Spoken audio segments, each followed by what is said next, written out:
No dia de hoje, pelo menos, coloca beleza nos teus olhos, a fim de fitares a vida com lentes mais claras.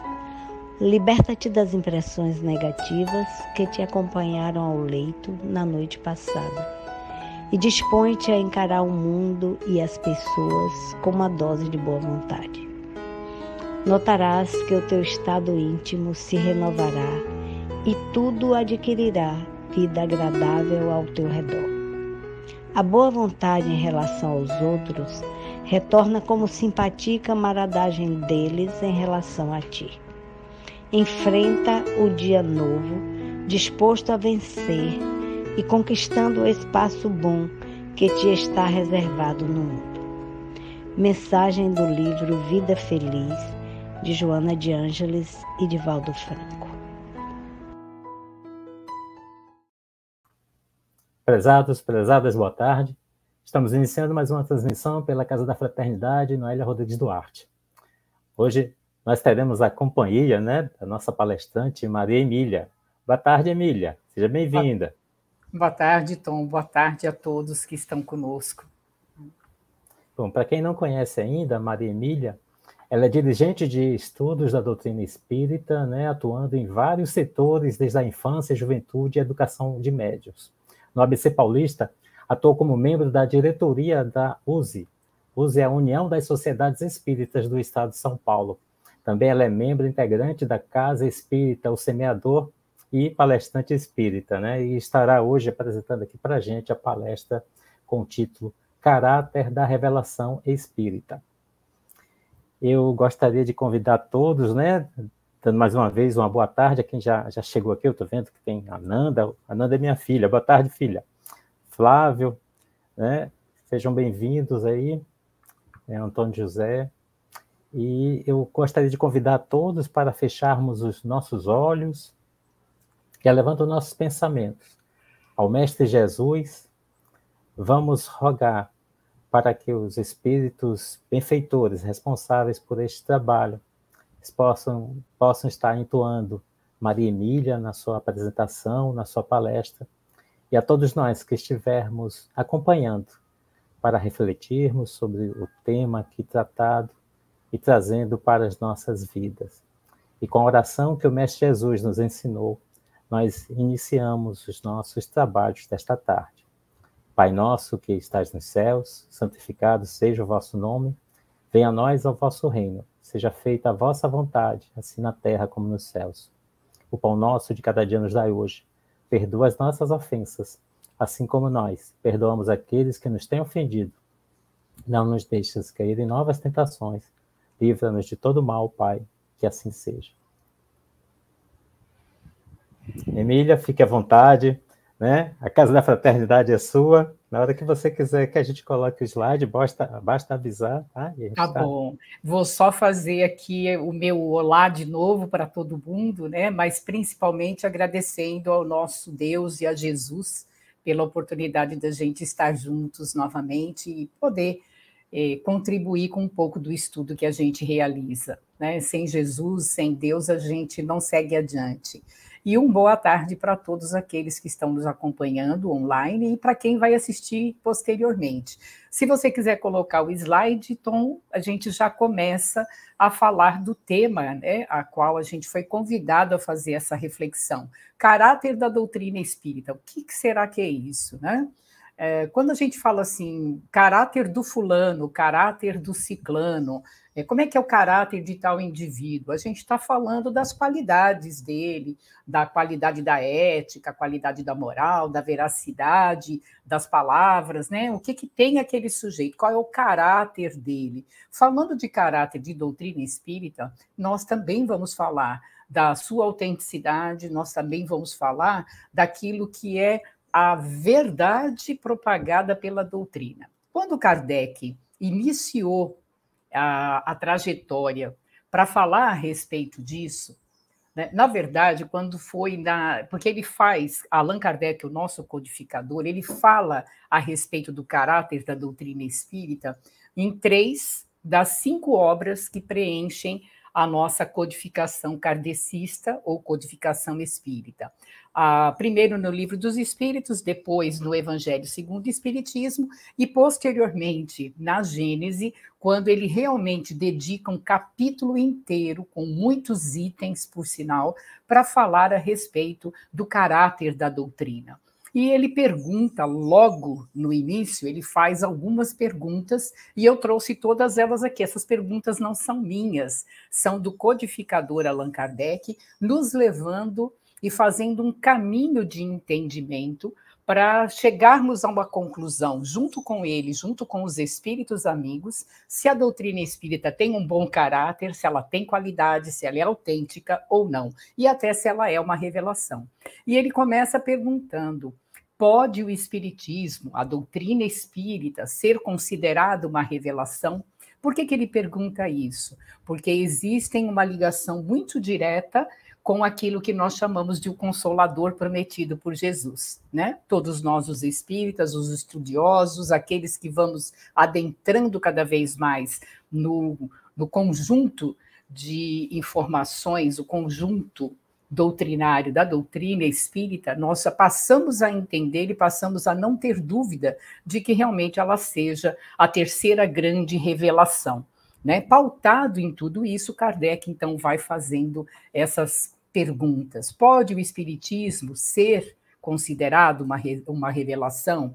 É a doutrina espírita uma revelação no sentido teológico, né? Ou seja, no sentido de que o produto do ensino oculto vem do alto, vem através de mensageiros divinos. A quem foi dada essa revelação? Para quem chegou essa revelação? E de que forma essa revelação se fez na face da Terra? Neste caso, qual é o caráter desta doutrina? Qual é o caráter desta revelação? E em que se funda a sua autenticidade? Essas são perguntas elaboradas por Kardec. A minha pergunta é essa aqui, essa é minha. Faz diferença para você, para mim, para todos nós, saber se a doutrina espírita é autêntica e qual é a sua autoridade, se ela tem? E eu diria, vou responder por mim, sim, faz uma diferença muito grande. À medida que nós vamos compreendendo a autenticidade, a veracidade e essa autoridade maior que a doutrina tem sobre essa grande revelação, nós vamos ficando cada vez mais tranquilos dentro desse conjunto, desse manancial de informações que vai orientando as nossas vidas. Porque a gente tem que acreditar, tem que entender que em determinados momentos nós ficamos na dúvida. E a dúvida só se espairece à medida que nós aprofundamos na obra kardecista, na obra espírita, e podemos realmente dissipar as trevas das nossas visões equivocadas. Então, faz diferença? Faz. E ao final da palestra, eu quero que com essas colocações que eu estou fazendo e com tudo que eu trouxe de aporte da própria doutrina espírita, leve para você também, querido amigo que está me ouvindo agora, essa certeza de que realmente a doutrina é o Consolador prometido. Ela é autêntica, né? Ela tem essa autoridade maior que vem do alto, que vem de Deus. E aí, a gente faz a pergunta crucial: o que é então essa autoridade e no que se fundamenta essa autoridade?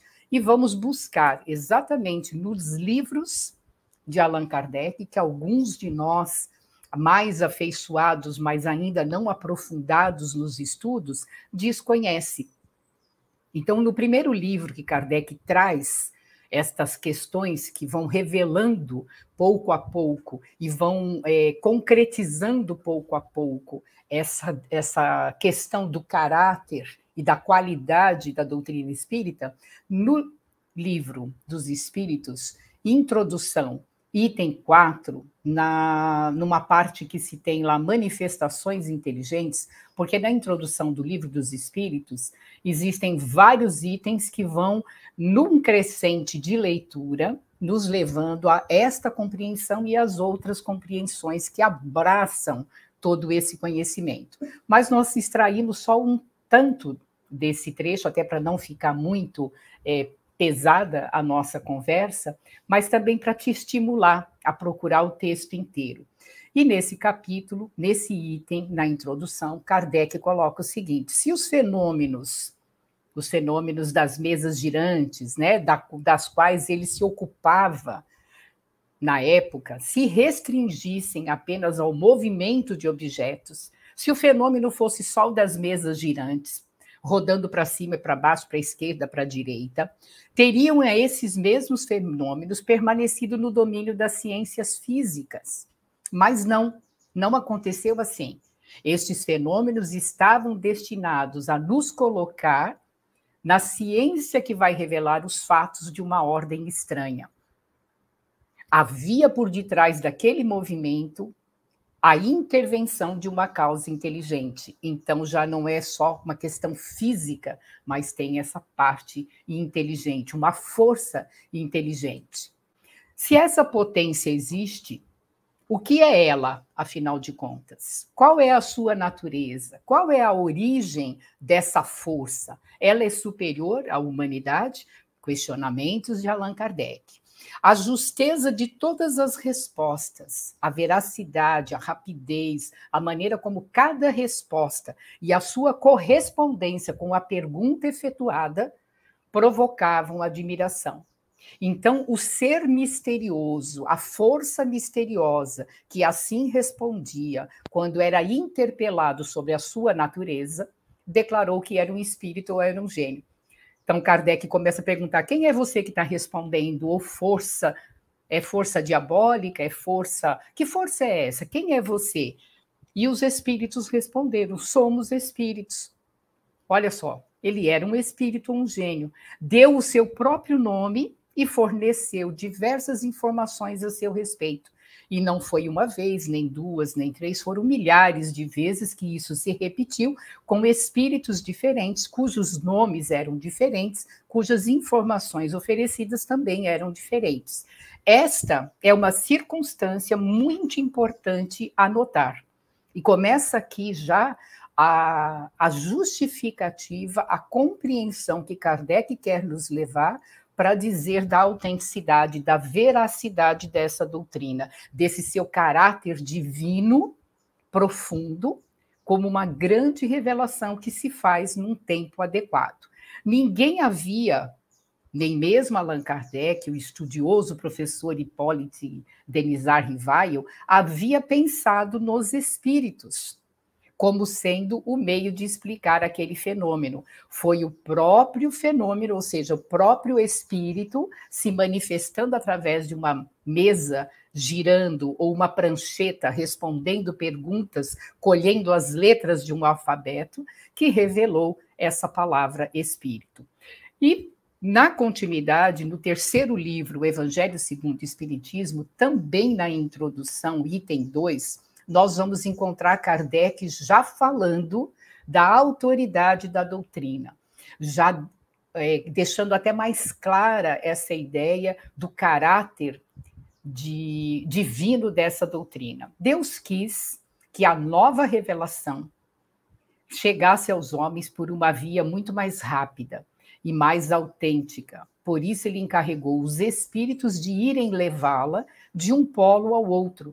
E aqueles de nós que já leu a respeito da história do espiritismo sabe que os espíritos se manifestaram em grande quantidade em todos os 4 cantos do globo terrestre, manifestando-se por toda parte, sem privilégio de raça, de cor, de nada, sem privilégio algum. Em todo e quanto qualquer lugar que existia um médium, ali um espírito se manifestou. Onde existiam forças mediúnicas possibilitadoras, ali os espíritos se manifestaram, justamente para fazer aquele alarido e chamar a humanidade, então, para essa grande revelação. E Kardec completa nesse item 2. Um homem pode ser enganado, pode enganar a si mesmo, mas isso não poderia ocorrer quando milhões veem e ouvem a mesma coisa. Isso é uma garantia para cada um e para todos nós. E está exatamente aqui nessa garantia, essa autenticidade da doutrina. Aliás, pode-se fazer desaparecer um homem não se pode desaparecer as massas. Pode-se queimar todos os livros, mas não se podem queimar os espíritos, né? Jesus foi crucificado, mas a sua doutrina permanece até hoje. Então, é muito interessante o que a gente... E, na sequência, como eu falei que Kardec coloca esse assunto dos em 3 dos 5 livros. Então, ele começa no Livro dos Espíritos, no Evangelho segundo o Espiritismo, e na Gênese, o 5º livro, no capítulo 1, que é um capítulo que ele dedica totalmente para isso, Caráter da Revelação Espírita. É um capítulo que eu convido você que se interessa por entender um pouco mais esse assunto a lê-lo na íntegra. E Kardec diz o seguinte: generalidade, ou seja, para todos os lados, e concordância no ensino. Este é o caráter essencial da doutrina. Então, qual é o caráter da revelação espírita a princípio? É essa generalidade. Os espíritos se espalharam pelo globo terrestre e trouxeram as mesmas informações, porque houve concordância do que eles estavam falando. Através de médiuns diferentes, de lugares diferentes, idiomas diferentes, se falou a mesma coisa, da mesma época, para se formatar todo esse conjunto. A obra do codificador foi a reorganização de todo esse conjunto de material elaborado pelos espíritos, a ordenação disso e a cabeça científica, lúcida, coerente, para desbravar ainda mais esse grande horizonte espiritual. Donde que se funda, então, a sua autoridade. A gente já podia parar por aqui a palestra e falar, é exatamente isso o caráter da doutrina, né? O caráter essencial é que essa doutrina é divina. Ela surgiu através dessa força dos espíritos, a comando de Jesus, no momento adequado em que o homem poderia ter capacidade de compreender aquilo que estava sendo revelado a ele. E é interessante que nesse capítulo Kardec vai esmiuçar essa condição do que seja uma revelação, né? Até para poder explicar as 3 grandes revelações, Moisés, Jesus e a doutrina espírita. E ele fala a respeito do que seja revelar, é tirar o véu, aquilo que está oculto, ou aquilo que ficou figuradamente entendido, vai se dando a conhecer, né? Então, dar a conhecer uma coisa secreta ou desconhecida. Interessante isso. E Kardec vai elaborando todo esse raciocínio. Então, a astronomia, a ciência de revelar o mundo astral, a geologia, ela revelou e ainda revela essas questões da formação da Terra. A fisiologia vai revelando as funções do organismo.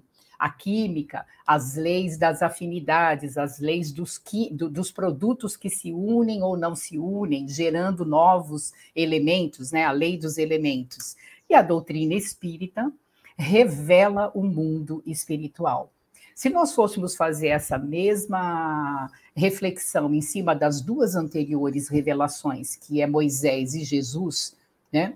A doutrina de Moisés revela o Deus único. A doutrina de Jesus revela Deus amor e toda a sua doutrina, né? E a doutrina dos espíritos revela, então, o mundo espiritual. O mundo espiritual se escancara, né? Ele se abre à nossa compreensão a partir do advento. Na introdução ainda do Livro dos Espíritos, no item 7, a ciência e o espiritismo, Kardec explica por quê que essa revelação só poderia ocorrer, então, no momento exato em que a doutrina surge no mundo. As ciências comuns se apoiam nas propriedades da matéria, que pode ser experimentada e manipulada à vontade. Os fenômenos espíritas, eles se apoiam na ação dessas inteligências, que são os espíritos, e que têm vontade própria. Então, o mesmo método científico utilizado para averiguar as coisas da natureza, as coisas da matéria, não poderiam ser utilizados para enxergar, entender, compreender e desvendar a ação dessas inteligências sobre o mundo material e sobre o mundo espiritual, né? Então, essas forças inteligentes, os espíritos, eles não estão submetidos ao nosso capricho, né? Não adianta você querer colocar ele num tubo de ensaio e falar, eu vou te estudar agora dentro desse tubo de ensaio. Isso não é possível, né? Mas isso também não impede essas observações. Portanto, elas não poderiam ser feitas da mesma maneira. É isso que diz Kardec. No Espiritismo, essas forças requerem condições especiais.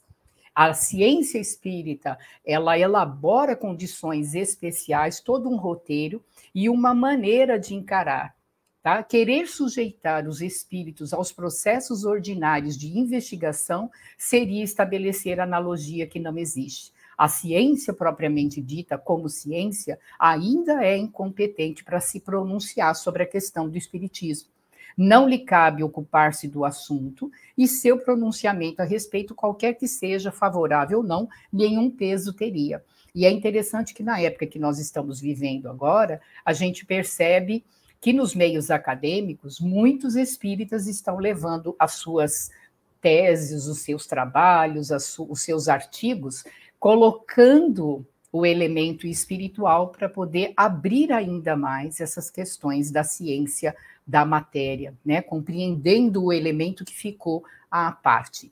No capítulo 1, item 3 da Gênese, Kardec, então, coloca o caráter essencial da revelação. O caráter essencial de uma revelação divina é o da eterna verdade. É aquele lance assim, vamos lá, se você for contar para o seu filho que cegonha existe, você não está contando a verdade, que é a cegonha que traz o bebê, você não está trazendo a verdade. Se você contar para o seu filho, logo quando a idade dele permite, que os bebês nascem a partir do amor do papai e da mamãe, das sementes que se unem, apesar de você não criar muito mais alarido ao redor disso por conta da idade da criança, à medida que ela vai crescendo, toda essa verdade inicial, alegórica, criada naquele momento, mas criada sobre uma base de verdade, ela prevalece e muda a maneira como você vai falar da mesma verdade. Né? O caráter essencial da revelação divina é a eterna verdade. Toda revelação rodeada, eivada de erros ou sujeita a modificações não pode emanar de Deus. Vamos pegar esse exemplo da cegonha. Quando chega lá na frente, seu filho, nossa, pai, você não tinha coisa melhor para me explicar, não, do que falar que a cegonha traz o bebê no bico?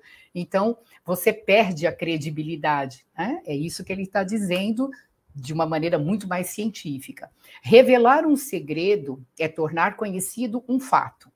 Se é falso, já não é um fato, e, por consequência, não existe revelação. Tudo isso que eu estou lendo aqui são só trechos extraídos da Gênese, desse capítulo que eu falo para vocês, que é o capítulo reservado a entender essa característica maior da doutrina espírita.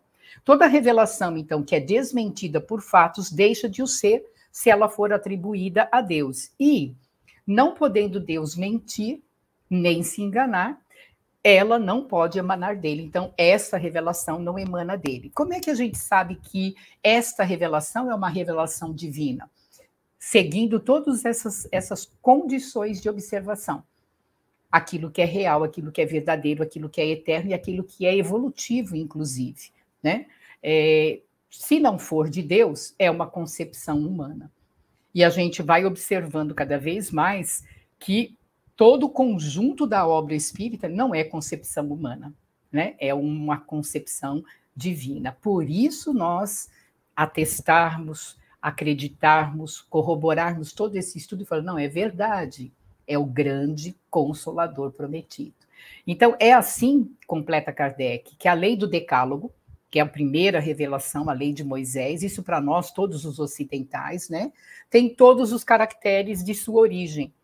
Enquanto que as outras leis de Moisés, as leis mosaicas, fundamentalmente e transitórias, muitas vezes em contradição com a lei do sinal, são obra pessoal do legislador e político que era Moisés. Então, o que prevaleceu até hoje? O que era divino, porque o que não era divino cai fora, não é? Com o abrandar dos costumes do povo hebreu, essas leis mesmas, as leis mosaicas, foram caindo em desuso. Da mesma maneira que algumas leis que a gente tinha até bem pouco, 40, 50 anos, por exemplo, a lei do desquite. Hoje não tem desquite, hoje tem divórcio. Então, essas leis são humanas, elas vão, né, se modificando, elas vão se derrogando, vão caindo em desuso para que outras novas leis venham regular as nossas relações humanas. Mas as leis de Deus, elas permanecem. O decálogo ficou sempre em pé, os 10 mandamentos como farol da humanidade. O Cristo, na segunda revelação, fez do decálogo a base do seu edifício e transformou apenas em 2 mandamentos, abolindo todas as demais leis. Se estas fossem obra de Deus, as leis de Moisés, elas teriam ficado intactas. Se a lei do desquite fosse uma lei de Deus, teria ficado intacta. Ela não é, é uma lei humana para regular melhor as nossas relações, né? O Cristo e Moisés foram os 2 grandes reveladores que mudaram a face do mundo, e nisso está a prova da sua missão divina. Uma obra puramente humana iria carecer de tal poder. E a gente deve notar aqui uma grande diferença entre Moisés, Jesus e a doutrina, porque com Moisés é um povo restrito, um único homem como instrumento da revelação divina. Jesus, o Cristo de Deus, o governador planetário, que traz uma mensagem solo, mas que se expande através de todos os grandes iluminados que seguiram os seus passos e que vieram como missionários, como apóstolos e divulgadores. Mas também, naquele momento, restrito àquele povo e que abrangeu toda a Terra. E apesar de no Oriente nós termos outras divindades, outras pessoas sendo, né, outros espíritos sendo valorizados, Jesus está no comando disso tudo. A gente tem essa certeza, né, a partir de todo o estudo que fazemos. Então, a partir daqui, a gente diz o seguinte: a revelação espírita, ela se caracteriza, então, por 2 aspectos que definem ainda mais a sua autoridade, definem ainda mais o seu caráter, as suas qualidades, e um terceiro aspecto que entra aqui, né? Quais são os 2 primeiros? Primeiro, a doutrina espírita é uma revelação divina, porque existe a manifestação em massa, como iniciativa dos espíritos, para acordarem a humanidade para esse novo momento. E existe a revelação científica, a parte científica, que faz parte da elaboração humana, resultado do trabalho do homem, resultado, a princípio, de Allan Kardec e de todos aqueles que contribuíram com Allan Kardec e todos os homens encarnados na Terra que vieram ao seu tempo e estão aí, ampliando cada vez mais através de estudos, né, especializados, cada um na sua área, desbravando cada vez mais o mundo dos espíritos para nós.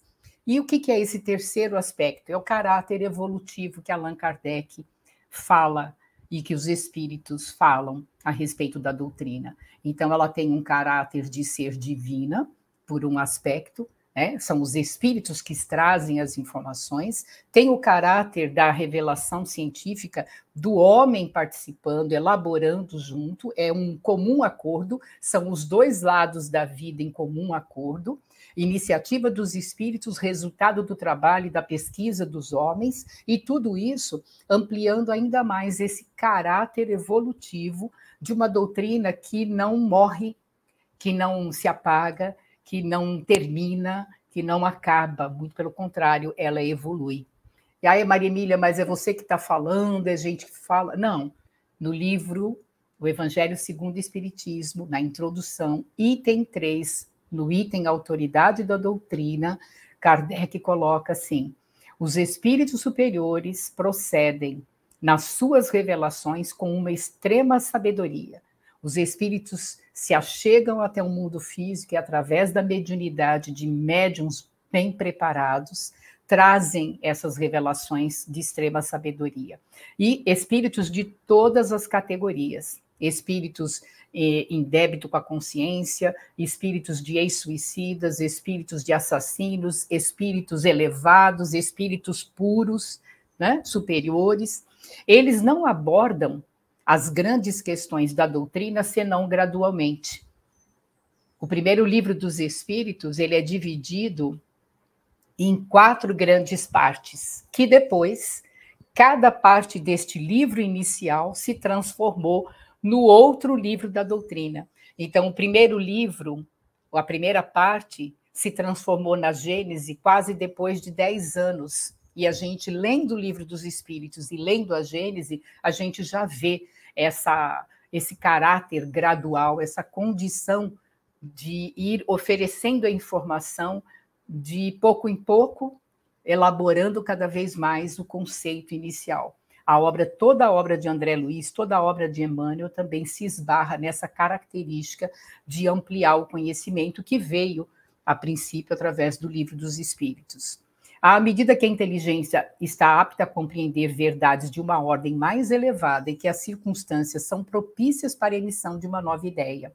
Então, eu estou contando para o meu filho hoje, filho, papai e mamãe se amam, a semente de papai e mamãe se unem num determinado momento, quando a gente está bem juntinho, e nasce uma criança, nasceu você. Isso lá no comecinho. Agora, esse seu filho já tem 18, 19, 20 anos. Né? Ele compreende isso de uma outra maneira, a conversa com ele, o diálogo com ele pode ser direto e objetivo, mas aquela essência, aquilo que foi revelado a ele de uma maneira coerente, de uma maneira dentro da verdade do fato em si, não se modificou. Modificou o entendimento e a condição de explicar esse fato original. Né? E é por isso que a gente que diz... que a doutrina espírita ela se formou a partir de Allan Kardec, a partir do ano de 1857. Mas a doutrina dos espíritos ela sempre esteve aí, impregnando tudo que tem na humanidade. É por isso que, desde o princípio, fala Allan Kardec, os espíritos não disseram tudo, e não disseram tudo ainda hoje. Olha o caráter evolutivo. Não cedendo jamais à impaciência de pessoas apressadas que querem colher os frutos antes de amadurecidos. Não adianta, tudo vem no seu tempo, não é o meu tempo, não é o seu tempo, não é o nosso tempo, é o tempo de Deus. Né? E no tempo de Deus, essa é a revelação. Caracteres da doutrina ainda na Gênesis. Vocês viram quanto material tem? Está todo na codificação. O Espiritismo, marchando com o progresso, jamais será ultrapassado. Por quê? Se novas descobertas demonstrassem o Espiritismo estar em erro sobre um certo ponto, ele se modificaria sobre esse ponto. Se uma nova verdade se revelar, ele vai aceitá-la. Ele a aceitará porque vai entender que é a parte que o homem elaborou junto com a divindade. O que é divino, o que vem de Deus, esse não se altera. O que se altera é a compreensão do homem à medida que as ciências humanas vão desbravando e vão revelando ainda mais todos os fenômenos que nos cercam, ok? E aí a gente pode ir concluindo dizendo aqui, né? A doutrina espírita não é mesmo a doutrina que a gente está abraçando hoje, se você está chegando agora ainda muito sem compreensão, para aqueles de nós que já está há mais tempo, a doutrina não é apenas mais uma das tantas religiões e doutrinas que se fundou e que se formou a partir de uma cabeça, de um grupo, de um homem só, de ideias inspiradas, não. A doutrina espírita ela se fundamenta sobre 3 grandes dimensões do conhecimento, que são o tripé do conhecimento humano: ciência, filosofia e religião.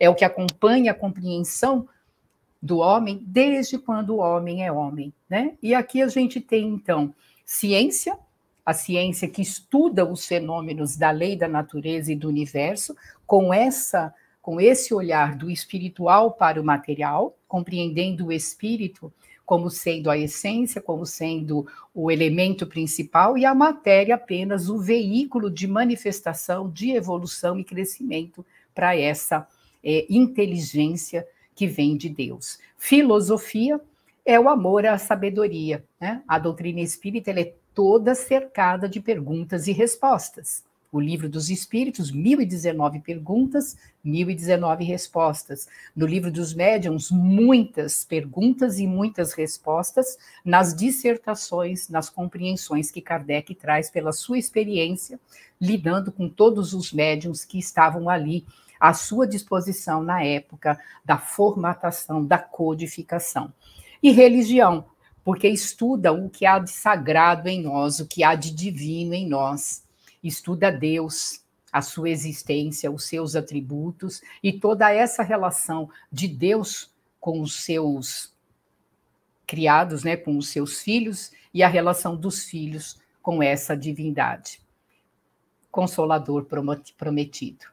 Né? Temos aqui a constatação de ser a doutrina aquilo que Jesus prometeu a todos os que estavam seguindo. Quando estiveres preparados, eu mandarei o Consolador prometido que ficará pela eternidade com vocês. Pela eternidade se compreende que passo a passo daqui para o final, e o nosso final é eterno, né? Não tem fim e vai nos acompanhando. É o conhecimento do mundo espiritual, o conhecimento da nossa realidade espiritual, o conhecimento de quem somos nós, o que nós estamos fazendo aqui, né? Qual é o objetivo de estar encarnado, o que é a reencarnação, para onde a gente vai quando morre, quando desencarna, o que acontece. Então, todo esse conhecimento foi revelado através das páginas da doutrina. E eu, para encerrar mesmo, não poderia deixar de trazer uma das páginas mais lindas que a gente encontra na codificação, que é essa página, que é o preâmbulo, né? É o prefácio do livro Evangelho segundo o Espiritismo, é um poema.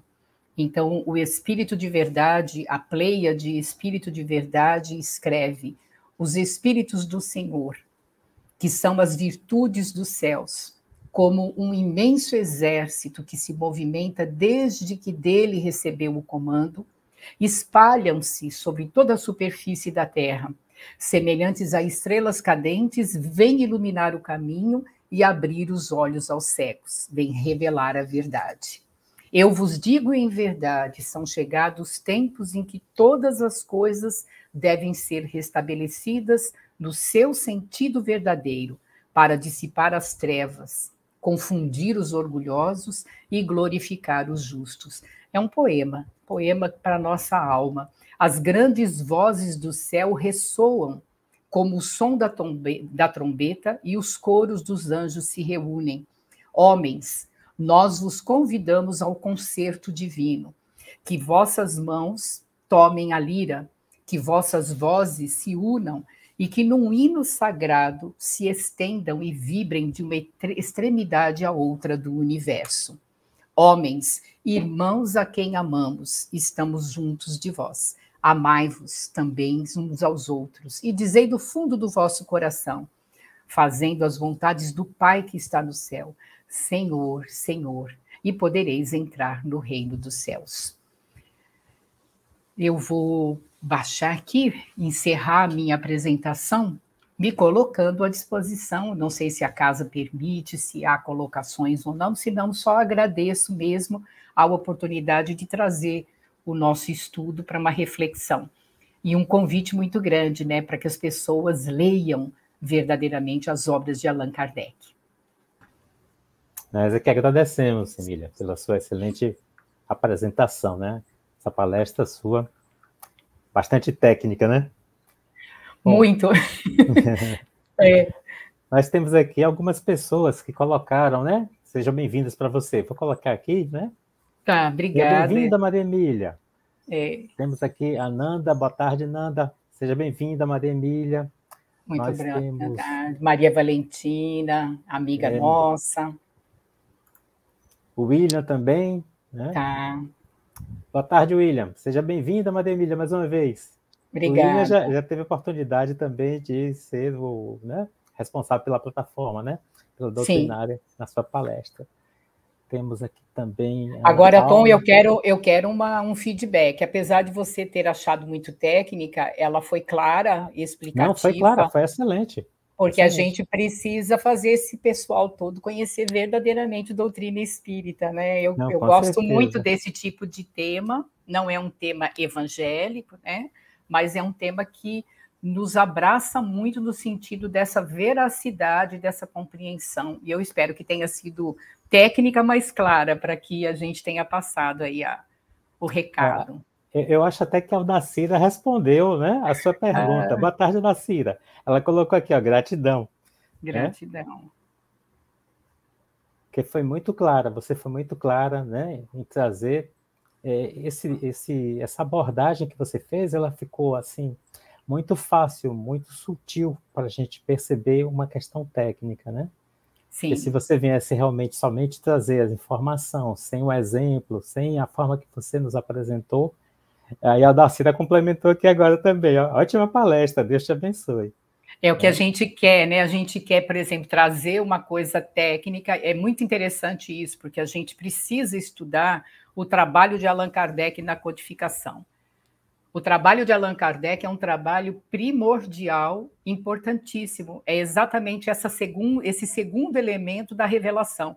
Se não tivesse um trabalho fantástico que Allan Kardec fez, a gente não teria esse cunho evolutivo, não teria essa condição da doutrina abraçar todas as atividades humanas do jeito que ela abraça, né? Porque a gente fala, qualquer assunto que você queira trazer para a mesa e discutir sobre a perspectiva do espírito, a gente consegue. Né? Esse foi um trabalho hercúleo mesmo de Allan Kardec. Não, e sua segurança também em nos apresentar o tema, né? Excelente. Tem aqui também... Oi, Lucivone, boa tarde. Lucivane diz aqui, ó, e tal a excelência das palestras que nossa convidada traz, que não ficam dúvidas. Parabéns mais uma vez. Obrigada, Luci. Mas Georgina, a gente sempre tem dúvida, né? Pode fazer pergunta se precisar. Georgina colocou aqui, excelente palestra. Obrigada. E Lucivone colocou aqui também, né, nossa gratidão. Desculpe, Georgina. Boa tarde, Georgina. É que eu não dei boa tarde para ela. Eu estou observando aqui que nós não temos nenhum questionamento. Nós não temos nenhuma... Né? Valentina, que você falou com ela, né? Maria Valentina. Boa tarde. Obrigada por estar. Valentina é uma das minhas colaboradoras em grupo de estudo, está sempre junto com a gente. Bem gostoso. Olha, como nós não temos mais nenhum comentário e nem questões, aí, Maria Emília, você pode ficar à vontade. Eu estou em dúvida aqui se eu te chamo de Emília ou de Maria Emília, viu? Pode me chamar de Maria, de Emília, de Maria Emília, porque tudo é meu nome, não tem problema. Tá? E você pode ficar à vontade para fazer seus comentários, né? Seu comentário final, se você quiser fazer assim algum fechamento, tá? Tem aqui, deixa eu ver, Lucivane acabou de colocar um texto aqui. Hoje não deu espaço para nenhum questionamento, como disse Tom Zé. Então, ela está reforçando aí, né? Aí, Lucivane, você aproveita, manda mensagem para a gente, manda questionamento. Isso. O que eu quero chamar a atenção, assim, porque é muito interessante. Nós, os que somos bastante aferrados ao estudo, eu gosto muito do estudo, gosto do aprofundamento, a gente percebe hoje uma coisa que há uns 10, 12 anos atrás a gente não percebia, que é um volume muito grande de acadêmicos elaborando seus trabalhos, elaborando artigos científicos, né? Alguns grandes nomes, outros que vão no caminho desses grandes nomes, né? Nós temos aí o doutor Irvênia Prado, nós temos o doutor Décio, nós temos Nubor Facuri, são grandes expressões, em cada um na sua área, né? Neurociência, a doutora Irvânia na área dessa coisa da ligação com os animais, né? Porque ela trabalha muito com essa questão, levando dentro do artigo, com peso mesmo, a compreensão desses aspectos espirituais, com toda uma terminologia que precisa ser mais adequada para poder adentrar os meios acadêmicos, mas já comprovando aquilo que Kardec coloca no Evangelho segundo o Espiritismo, né? A religião e a ciência encontrando um caminho através do Espiritismo. Religião não como uma seita, não como uma bandeira, não como uma fé dessa ou daquela religião particular, mas religião no sentido da essência do ser humano, de se ligar na essência com aquele que é o seu criador, né? A religiosidade. Então, a religião e a ciência, que a religião ela é comandada, né, por todos esses nomes das igrejas, dos núcleos, enfim. Mas é a união disso tudo, tá? Para que a gente tenha a nova era se instalando. E a gente tem que acreditar, né, que a doutrina espírita tem um caráter tão veraz, tão verdadeiro, tão puro, tão divino, que ela realmente vai elaborar esse trabalho a partir da nossa compreensão dela, né? Então, a doutrina vem nos pedindo constantemente para que a gente seja um ser humano melhor aqui e agora. Para que eu estudo tudo isso, Maria Emília? O que eu faço com tudo isso que você falou? Meu filho, estuda mais que é para você ser melhorzinho, né? Porque o mundo que você quer amanhã, ou o mundo que você quer hoje, ele só se transforma a partir de você. Algumas pessoas me ligam e falam assim, Tom, eles me ligam e falam, Maria Emília, o que dá para fazer? Não dá para fazer nada, que esses caras estão fazendo tudo errado aí fora. Esquece os caras que estão aí fora, né? Cada um vai ser responsável e vai responder pelo que fizer. Mas se cada um de nós tiver uma concentração na preocupação maior do que é que eu estou fazendo comigo, o que é que eu estou fazendo na minha vida, né? De que forma que eu estou indo para o meu meio social, de que forma que eu estou dentro do meu ambiente de família, quem sou eu? Né? Então, a doutrina, ela traz essa verdade toda, ela é técnica em alguns momentos, ela revive as informações de Jesus de uma maneira muito intensa, muito clara, é um grande bisturi que rasga mesmo os nossos olhos, né? Dilacera a nossa visão, para que a gente seja o homem de bem. Não que a gente espere que o outro seja o homem de bem, porque isso a gente já fez esses 2000 anos atrás. A gente tem que ser hoje o homem de bem. Então fica aí o meu recado. Estudo é muito bom, mas a gente tem que colocar o estudo em prática, né? E a certeza de que a doutrina é o grande consolador prometido tem que trazer força para a gente, né? O caráter dela é fiel a Deus. Eu tenho que ser fiel a ela. Fica aí o meu agradecimento, meu abraço carinhoso a você, viu, Tom, e a todas as pessoas da casa, da fraternidade, que me abrem a possibilidade de estar aqui. E agradecer ao nosso Deus, ao nosso Jesus, pela bênção, né, da nossa vida e dessa oportunidade. Um beijo no coração de cada pessoa que está aqui conosco nesse momento, tá? E naqueles que vão mais tarde nos escutar. Excelente, viu? Aí, mais uma vez, eu te agradeço também em nome da Casa da Fraternidade. E no momento que eu falei que ela foi técnica, é porque eu gosto de coisas técnicas, viu? Eu estou falando isso para não ficar parecendo que ficou algo complicado, difícil, não. Muito pelo contrário. Foi uma parte técnica muito agradável. Eu gostei muito. Excelente, assim, né? É que quando você fala técnica, eu falei, nossa, será que ficou difícil? Não, mas na verdade eu tenho uma didática, é um pouco da minha didática, o meu jeitão mesmo de dar aula, né?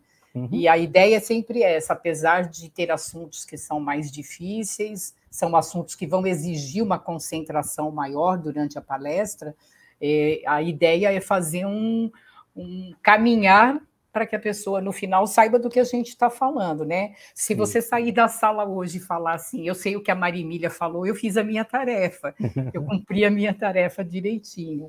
Tá? E o Espiritismo, enquanto filosofia, enquanto ciência, ela é técnica, porque a questão religiosa é consequência das outras duas aí, né? É você utilizar a razão para encontrar você mesmo, né? Para você encontrar seu entorno, para refletir sobre Deus mesmo, sem a gente ter essa faculdade, né, para entender melhor a Deus. Aí eu tenho a te agradecer, viu? Tá bom, eu que agradeço a vocês. Muito boa. Viu? E deixa eu ver, não tem mais nenhuma mensagem aqui, estou dando uma olhadinha. Eu gostaria de agradecer também a todos que estão aqui participando, né? Hoje nós não tivemos perguntas. Mandem suas perguntas aí, que é importante, né? Gostaria de desejar um bom fim de semana para você, Emília. Bom fim de semana também para todos que estão aqui participando. Aí, se você quiser falar mais alguma coisa, pode ficar à vontade, porque logo em seguida eu vou colocar o passe virtual aqui. Não, eu acho que a gente falou o que tinha que falar, senão você começa a me fazer outra palestra, aí fica cansativo. É só pode ficar à vontade, viu? Todo mundo gostou aqui. É só um agradecimento mesmo. Se houvessem perguntas, eu gosto muito dessa parte das perguntas e respostas, mas é sinal de que o que a gente trouxe precisa ser elaborado, precisa ser avaliado para as perguntas virem. Eu só tenho que agradecer mesmo. Fico aqui quietinha para também aproveitar o passe Tá virtual, bom. tá bom? Mas quando a apresentação e a palestra ela é clara, também ela não gera dúvidas, não vai ter questionamento, né? Eu também nem te perguntei quanto tempo eu tinha, né? Porque eu podia ter explorado mais, mas Uhum. Não, eu mas não acho se que preocupe com o tempo, ficou não. no A limite. gente, quando às vezes a necessidade de extrapolar, não tem problema. Tá Tá bom? bom, Então, ótimo. mais uma vez, muito obrigado, hein? Eu vou passar agora para o passe, né? O passe virtual. Sim. E gostaria mais uma vez de agradecer também a todos que estão aqui participando. Um bom fim de semana a todos.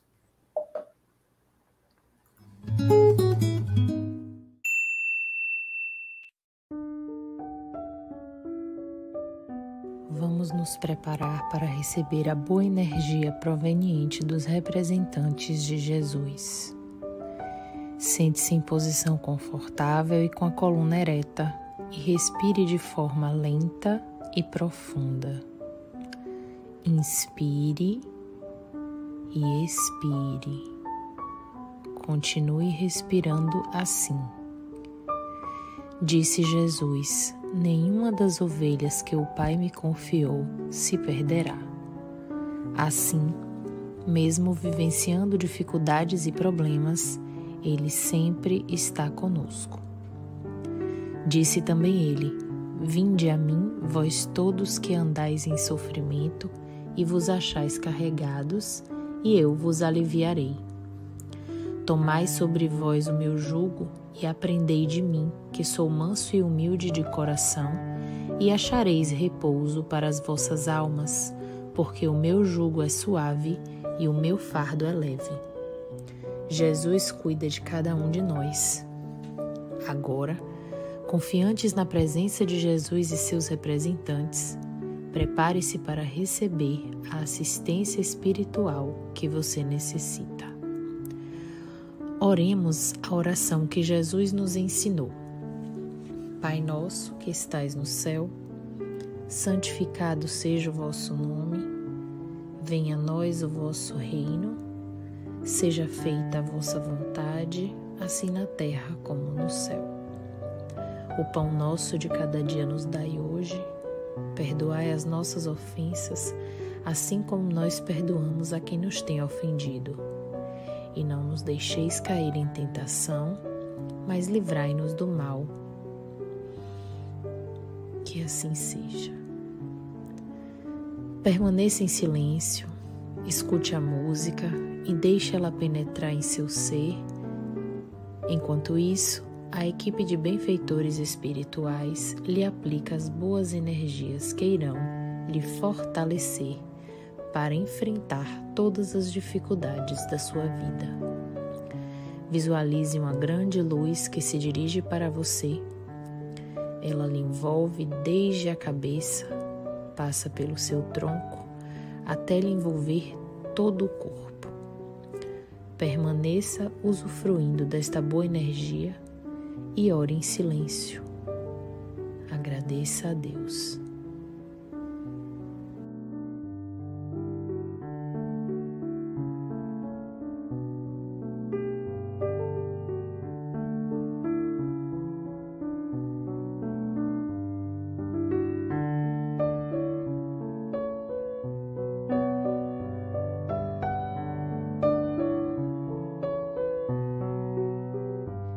Lentamente, retorne a atenção para o seu entorno.